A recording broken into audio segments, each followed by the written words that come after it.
Regional. Diretso na tayo sa balitang regional. Negros Island, mga katropa, isinama po sa US travel warning matapos ang Toboso encounter.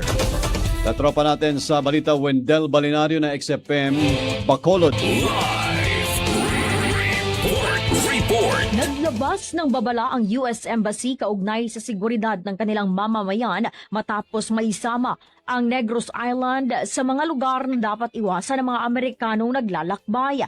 Ayon sa security alert na inilabas nitong nagdaang Biyernes, itinuturing na may banta ng insurhensya ang isla, lalo na matapos ang nangyaring enkwentro sa bayan ng Toboso. Ang insidente ay isa sa mga pangunahing dahilan kung bakit isinama ang Negros sa listahan ng mga lugar na may potensyal na panganib. Sa nasabing enkwentro, umabot sa 19 ang nasawi kabilang ang 2 dayuhan na kapwa kinilalang mga Amerikanong mamamayan.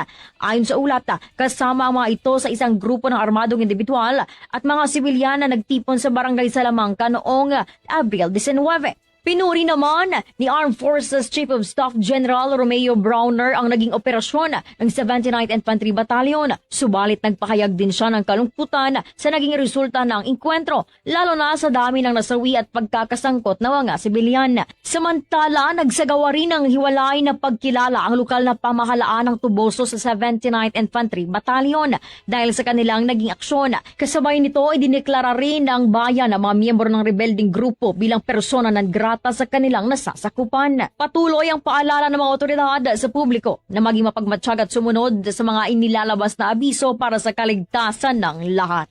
Mula rito sa 103.9 XFM Bacolod. Para sa nagkakaisang Pilipino sa Pilipinas, ako si Katropang Wendell Balinario, XFM News.